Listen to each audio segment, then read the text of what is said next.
ನಾವು ಕಾಲೇಜಿಂದನೂ ಫ್ರೆಂಡ್ಸೇ. ನನಗೊಂದು ವರ್ಷ ಸೀನಿಯರ್ ಅವರು. ನನ್ನನ್ನು ಡೈರೆಕ್ಟ್ರ್ ಮಾಡಿದ್ದೆ ಅವರು. So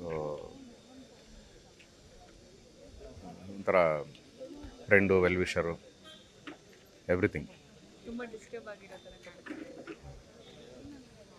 so he was a perfectionist in everything, ಎಲ್ಲ ವಿಚಾರದಲ್ಲೂ. ಸೊ ಇದು ಐ ಮೀನ್, ಬಟ್ ನಾನು ಅವನಿಲ್ಲ ಅಂತ ಒಪ್ಕೊಳ್ಳೋಕೆ ಸಾಧ್ಯನೇ ಇಲ್ಲ. ನಾವು ರೆಗ್ಯುಲರ್ ಟಚಲ್ಲಿ ಇರ್ತೀವಿ, ಬಟ್ ಪರ್ಸ್ನಲಾಗಿ ಮೀಟ್ ಆಗಿದ್ದು ಒಂದು 1 ಮಂತ್ ಬ್ಯಾಕ್ ಅನಿಸುತ್ತೆ. ಇಲ್ಲ, ಇಬ್ಬರು ಒಟ್ಟಿಗೆ ಮೀಟಿಂಗ್ ಹೋಗಿದ್ವಿ ಝಿಯಲ್ಲಿ. ಸೊ ಅವ್ರ ಪ್ರಾಜೆಕ್ಟಿಗೆ ಬಂದಿದ್ರು, ನಾವು ನಮ್ಮ ಪ್ರಾಜೆಕ್ಟ್ಗೆ ಹೋಗಿದ್ವಿ. ಕ್ಯಾಶುವಲ್. ನಾವು ಹೌದು, ಈ ಕಾಲೇಜಲ್ಲಿದ್ದಾಗ ಹೆಂಗೆ ಮಗ ಅಂದ್ಕೊಂಡಿದ್ನೋ, ಈಗಲೂ ಅವ್ರು ಎಷ್ಟೇ ದೊಡ್ಡ ವ್ಯಕ್ತಿ ಆದ್ರೂ ಆ ವ್ಯಕ್ತಿತ್ವ ಮಾತ್ರ ಯಾವತ್ತಿಗೂ ಬದಲಾಗಿರಲಿಲ್ಲ. ಇಷ್ಟು ವರ್ಷಗಳ ಒಡನಾಟ ಅಂತ ಹೇಳಿದ್ರಿ. ಸೊ ಅವ್ರದ್ದು ಸ್ಪೆಷಲ್ ಗುಣ ಅಥವಾ ಕ್ಯಾರೆಕ್ಟರು ಇಂಥದ್ದು ದಿಲೀಪ್ ರಾಜ್ ಅವರು ಅವರ ವರ್ಕಲ್ಲಿ ಆಗಿರ್ಬೋದು. ಯಾಕೆ ಸರ್ ಅವರು ಪ್ರೆಷರ್ ತೊಗೊಂಡು ಏನಾದ್ರು ವರ್ಕ್ ಮಾಡ್ತಾ ಇದ್ರಾ? ಬಿಕಾಸ್ ಇಷ್ಟು ಫಿಟ್ ಆಗಿದ್ದಂಥ ಮನುಷ್ಯ ಸಡನ್ನಾಗಿ ಈ ರೀತಿ ಆಗುತ್ತೆ ಅಂದರೆ ಕೆಲಸದಲ್ಲಿ ಹೇಗೆ ತುಂಬ ಪ್ರೆಷರೈಸ್ಡಾಗಿ ಮಾಡ್ತಿದ್ರಾ ಅಥವಾ ಯಾಕೆ? ಚಾನ್ಸೇ ಇಲ್ಲ. ಅವ್ರು ಪ್ರೆಷರ್ ತೊಗೊಂಡಿದ್ದು ನೋಡೇ ಇಲ್ಲ ನಾನು. ಇನ್ಫ್ಯಾಕ್ಟ್ ಅವ್ನು ಕೋಪ ಮಾಡ್ಕೊಂಡಿರೋದೇ ನೋಡಿಲ್ಲ ನಾನು. ಒಳ್ಳೆತನ ಅಂದ್ರೇನು, ಮನುಷ್ಯತ್ವ ಅಂದ್ರೇನು, ಅದಕ್ಕೆ ಎಕ್ಸಾಂಪಲ್ ಅವ್ರನ್ನ ತೋರಿಸ್ಬೋದು. ಇನ್ಫ್ಯಾಕ್ಟ್ ಹೇಳ್ತಾ ಇರ್ತೀನಿ, ಅಷ್ಟು ಒಳ್ಳೆಯವನಾಗಿರೋದು ಹೇಗೆ ಅಂತ ಕೇಳ್ತಾ ಇರ್ತೀನಿ ನಾನು. ಸೊ ಅಷ್ಟು ಒಳ್ಳೆಯವರು ಅವ್ರ ದಂಪತಿಗಳು ಅಷ್ಟೇ. ಅವನು ನನ್ನ ಲೈಫಲ್ಲಿ ಅವನು ಇವತ್ತು today is not my day ಅಥವಾ today is the bad day ಅಂತ ಹೇಳಿದ್ದೇ ಕೇಳಿಲ್ಲ. It was very positive. ನಾನು ಅಂದ್ಕೊಂಡಿದ್ದು ಸಾಧಿಸ್ತೀನಿ ಅಂತ ಅಂದ್ಕೊಂಡಿದ್ದೆಲ್ಲವನ್ನೂ ಸಾಧಿಸಿದ್ರು, ಎಲ್ಲ ಮಾಡಿ ತೋರಿಸಿದ್ರು. ಬಟ್ ಸಡನ್ ಆಗಿ ಗೊತ್ತಿಲ್ಲ. ಹೇಳ್ತಾ ಇದ್ದೀನಲ್ಲ, ಇನ್ಫ್ಯಾಕ್ಟ್ ನಾವು ಹೇಳ್ತೀವಿ, ಗುರು ನನ್ನ ಹತ್ರ ಇವತ್ತು ಇದಿಲ್ಲ, ಬೇಜಾರಾಗ್ತಾ ಇದೆ, ಹಂಗಿಲ್ಲ ಹಿಂಗಿಲ್ಲ ಅಂತ. Not even a single day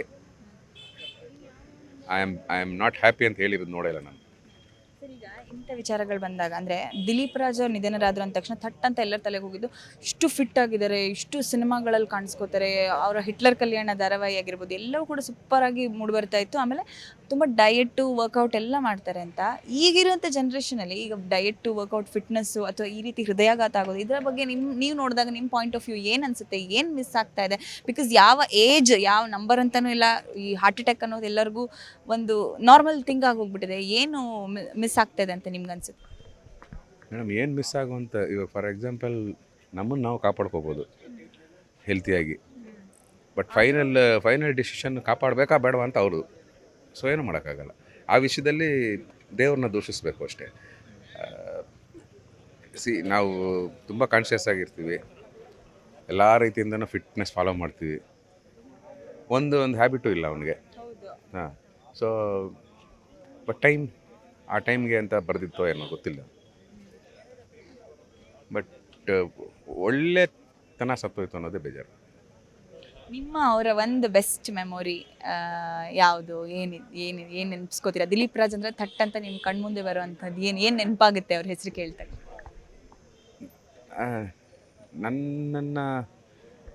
ನನ್ನ ಲೈಫಿಗೆ ಒಂದು ಆಧಾರ ಆಗಿದ್ದವನು, ನನ್ನನ್ನು ಡೈರೆಕ್ಟ್ರ್ ಮಾಡಿದ್ದು. ಸೊ ನಾನು ಗುರು ನನಗೆ ಕೆಲಸ ಕೊಡಮ್ಮ ಅಂತ ಕೇಳಿದಾಗ next day he made me director. Girija Kalyana. So ಇದಿಷ್ಟು ಕೂಡ ನವೀನ್ ಕೃಷ್ಣ ಅವರ ಮಾತಾಗಿತ್ತು. ಸೊ ಅವರನ್ನು ಡೈರೆಕ್ಟರ್ ಮಾಡಿದ ದಿನಗಳಿಂದಲೂ ಕೂಡ ಇಷ್ಟು ವರ್ಷಗಳವರೆಗೆ ಫ್ರೆಂಡ್ ಆಗಿ ಎಲ್ಲ ದಾರಿಯಲ್ಲೂ ಜೊತೆಗಿದ್ರು ಅಂತ ಹೇಳಿದರು. ಕ್ಯಾಮ್ರಾ ಪರ್ಸನ್ ಶ್ರೀನಾಥ್ ಜೊತೆ ಭೂಮಿಕಾ ವಿ, ವಿಜಯವಾಣಿ, ಬೆಂಗಳೂರು.